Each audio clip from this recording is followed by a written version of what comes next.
PV. Anwar Pinarayi വിജയനെയും CPM-നെയും ഒക്കെ വെല്ലുവിളിച്ചുകൊണ്ട് നടത്തിയിട്ടുള്ള നിരവധി പത്രസമ്മേളനങ്ങൾക്ക് ശേഷം അദ്ദേഹം പാർട്ടി അദ്ദേഹവുമായി അല്ലെങ്കിൽ പൂർണ്ണമായും ബന്ധം വിച്ഛേദിച്ചതിന് ശേഷം അദ്ദേഹം ഒരു പൊതുസമ്മേളനം വിളിച്ചിരുന്നു ഇന്നലെ നിലമ്പൂരിൽ ചന്തക്കുന്നിൽ. അവിടെയാണ് ഇന്നലെ 6:30 അദ്ദേഹം പൊതുസമ്മേളനം നടത്താൻ തീരുമാനിച്ചു. ആ സമ്മേളനത്തിൽ നമുക്ക് രണ്ട് ഭാഗങ്ങളായതൊന്ന് പരിശോധിക്കാം. ഒന്ന്, അവിടെ വന്ന ആളുകൾ എത്തരത്തിലുള്ള ആളുകളായിരുന്നു എന്നുള്ളത്. അത് വളരെ ഇമ്പോർട്ടൻ്റ് ആയിട്ടുള്ള കാര്യമാണ്. കാരണം സാധാരണ ഇപ്പോൾ ഇവർ ഓർഗനൈസ് ചെയ്ത് ആരെങ്കിലുമൊക്കെ തട്ടിക്കൂട്ടി കൊണ്ടുവരുന്നതാണോ, അല്ലെങ്കിൽ മറ്റ് ചില ആളുകളൊക്കെ പറഞ്ഞിരുന്നത് പോലെ ചില മൗലികവാദികളുടെയൊക്കെ പിന്തുണ ഇദ്ദേഹത്തിനുള്ളതുകൊണ്ട് അങ്ങനെയുള്ള ആളുകൾ വന്നതാണോ, അതോ CPM-ൽ നിന്ന് തന്നെയുള്ള ആളുകൾ ഇതിനകത്തേക്ക് കൂടുതലായി പൊതുസമ്മേളനത്തിന് വന്നതാണോ എന്ന് നമുക്ക് പരിശോധിക്കാം.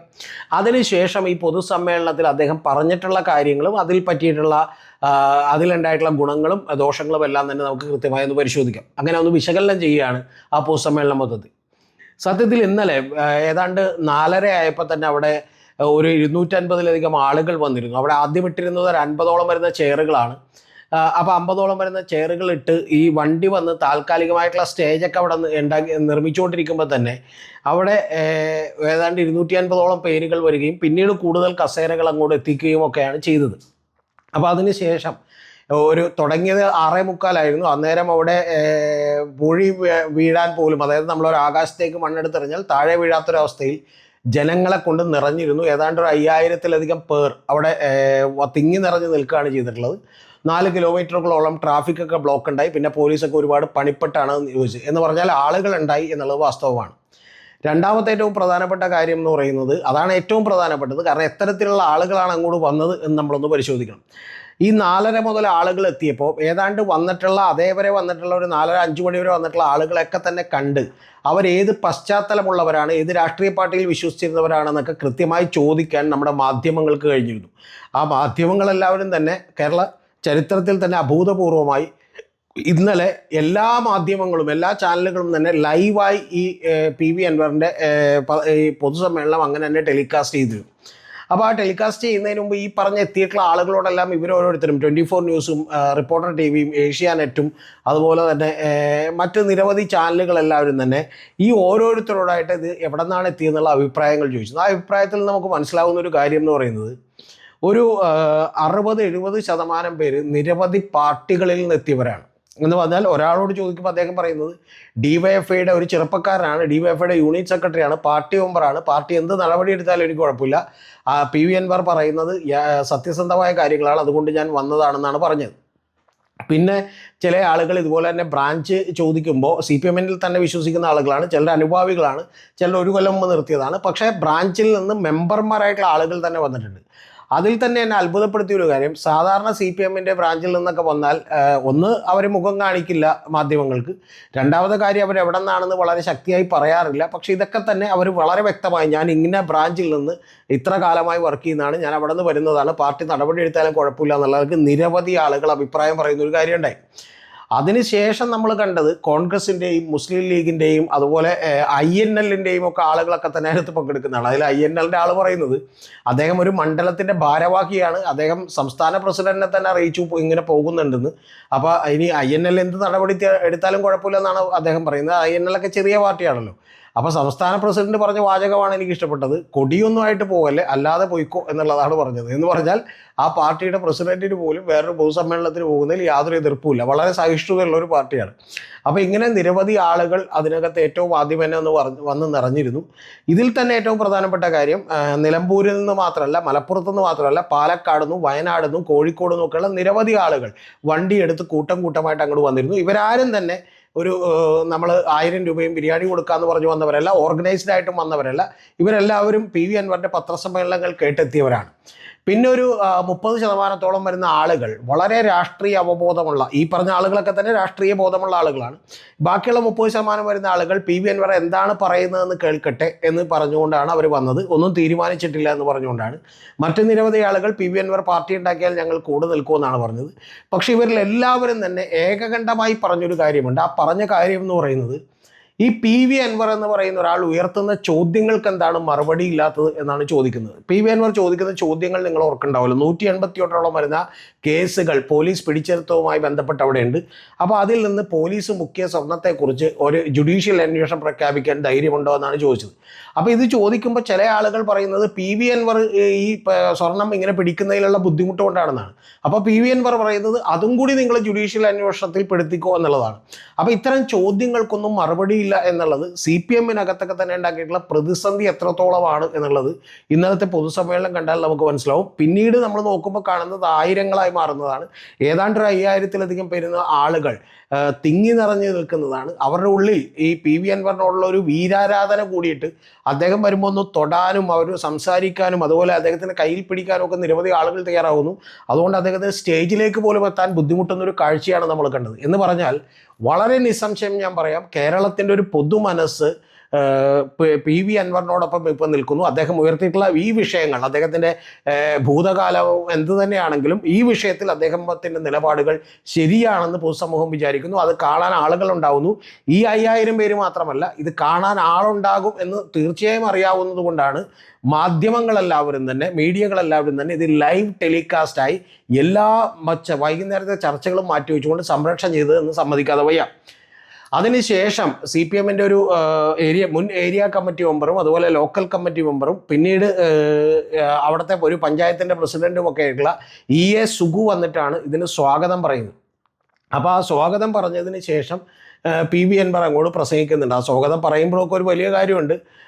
CPM-ൻ്റെ ഏരിയ കമ്മിറ്റികൾക്ക് PV അൻവർ സ്ഥാനാർത്ഥിയാകുന്നതിൽ അത്ര വലിയ താല്പര്യമില്ലായിരുന്നെന്നും, പക്ഷേ സംസ്ഥാന കമ്മിറ്റി മെമ്പർമാരും അതുപോലെ തന്നെ കോടിയേരി ബാലകൃഷ്ണനും ജില്ലാ കമ്മിറ്റി മെമ്പർമാരും ഒക്കെ കൂടിയിരുന്ന് ഈ തീരുമാനം ഞങ്ങളുടെ മുമ്പിൽ അടിച്ചേൽപ്പിക്കുകയായിരുന്നു എന്ന് പറയുന്ന ഒരു കാര്യം കൂടി അവർ പറയുന്നുണ്ട്. അപ്പോൾ അങ്ങനെ പറഞ്ഞതിന് ശേഷം ഇപ്പം അദ്ദേഹം വലിയ ജനകീയനായി മാറി എന്നുള്ളത് കൂടിയാണ് EA സുഗു പറഞ്ഞു വെക്കുന്നത്. അതിനുശേഷം PV അൻവർ സംസാരിക്കാൻ എഴുന്നേറ്റു. PV അൻവറിൻ്റെ സംസാരത്തിൽ അദ്ദേഹം തുടങ്ങിയത്, അദ്ദേഹം പുഷ്പൻ, അതായത് CPM-ൻ്റെ ജീവിക്കുന്ന രക്തസാക്ഷിയായിരുന്ന പുഷ്പൻ ഇന്നലെ അന്തരിച്ചു. അപ്പോൾ അങ്ങനെ അന്തരിച്ചതിന് ശേഷം അദ്ദേഹത്തിൻ്റെ ഓർമ്മയ്ക്ക് മുന്നിൽ അനുസ്മരണം രേഖപ്പെടുത്തിക്കൊണ്ടാണ് PV അൻവർ തുടങ്ങിയത്. അതിനുശേഷം അദ്ദേഹം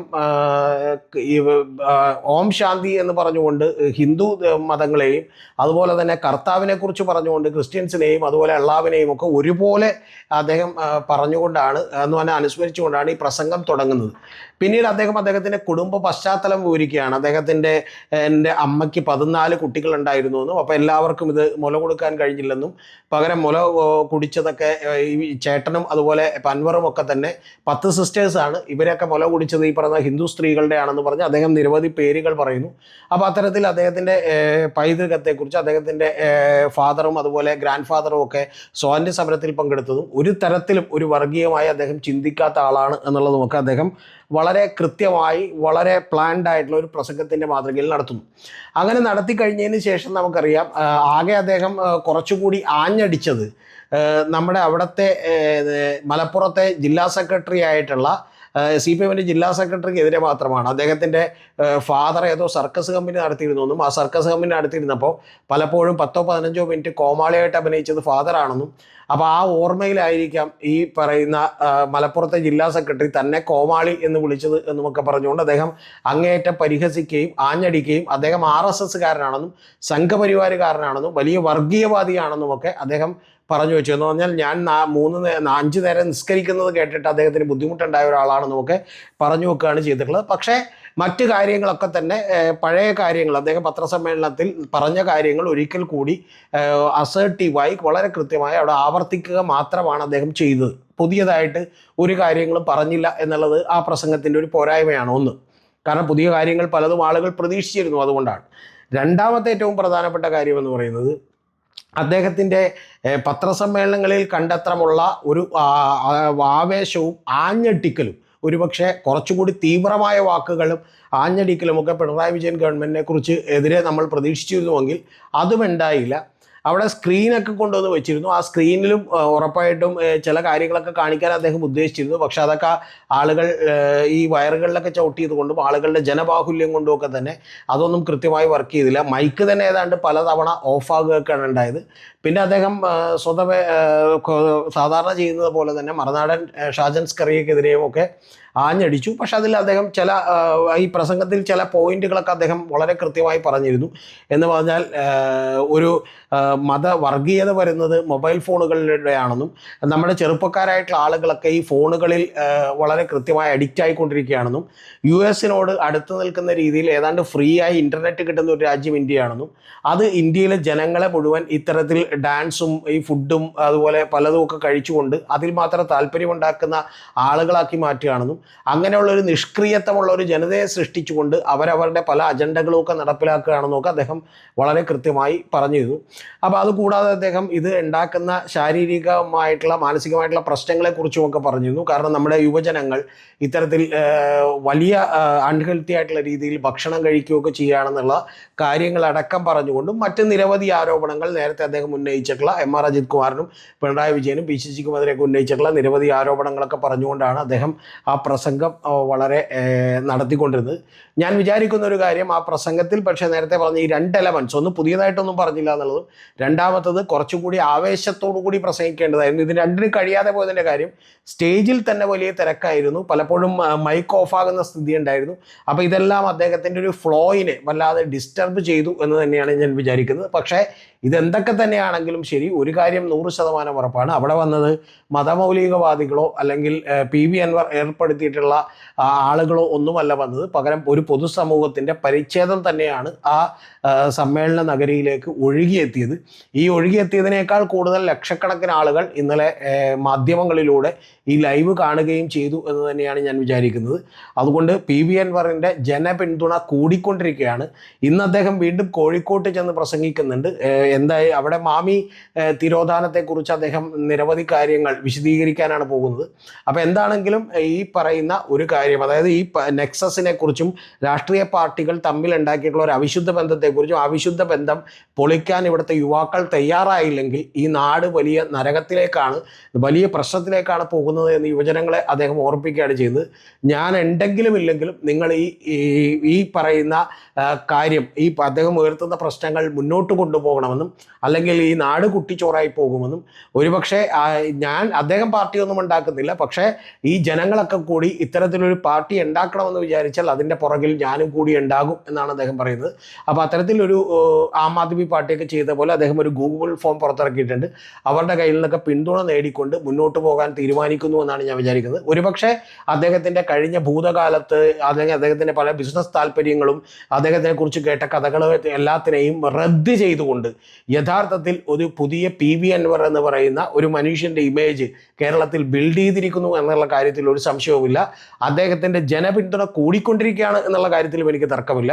രണ്ടാമതൊരു കാര്യം കൂടി ഞാൻ വിചാരിക്കുന്നത്, ഇത്തരത്തിലുള്ള ആളുകൾ ചേരുമ്പോൾ സ്വാഭാവികമായിട്ടും ഇപ്പോൾ ഒരു ലോക്കൽ അല്ലെങ്കിൽ അതിൻ്റെയും താഴേക്കുള്ള തലത്തിലുള്ള ആളുകളാണ് ഈ പാർട്ടി പൊതുസമ്മേളനങ്ങളിൽ ധൈര്യത്തോടു കൂടി വന്നതെങ്കിൽ ഒരുപക്ഷെ ഇദ്ദേഹത്തിൻ്റെ ജനപിന്തുണ ഇങ്ങനെ കൂടിക്കൊണ്ടിരുന്നാൽ മറ്റ് രാഷ്ട്രീയ പാർട്ടികളിലെ ഏതാണ്ട് വലിയ നേതാക്കളും കുറെ കൂടി പൊതുപ്രവർത്തകരും അതുപോലെ പിണറായി വിജയനെതിരെ നിൽക്കുന്ന ആളുകളും ഒക്കെ തന്നെ PV അൻവറിനൊപ്പം കൈകോർത്തേക്കാം എന്ന് തന്നെയാണ് ഞാൻ വിചാരിക്കുന്നത്. അത്തരത്തിലുള്ള ഒരു മൂവ്മെൻ്റ് ആക്കി ഇത് മാറ്റാൻ കഴിയുമോ എന്ന് പറയുന്ന ഒരു ചോദ്യമാണ് PV അൻവറിൻ്റെ മുന്നിലുള്ളത്. അതിന് അദ്ദേഹം അധ്വാനിക്കേണ്ടി വരും. ഒരൊറ്റയാൾ പോരാട്ടം കൊണ്ട് മതിയാവില്ല. അദ്ദേഹം തീർച്ചയായിട്ടും ഒരു വലിയ തോതിൽ ജനങ്ങളെ സംഘടിപ്പിക്കേണ്ടി വരും, അല്ലെങ്കിൽ ജനങ്ങളെ സംഘടിപ്പിക്കാൻ കഴിയുന്ന നിരവധി രണ്ടാംകാരായിട്ടുള്ള നേതാക്കളെ അദ്ദേഹം സൃഷ്ടിക്കേണ്ടി വരും. അതിനൊക്കെ കഴിയുമോ എന്നുള്ളത് നമുക്ക് കാത്തിരുന്ന് കാണാം.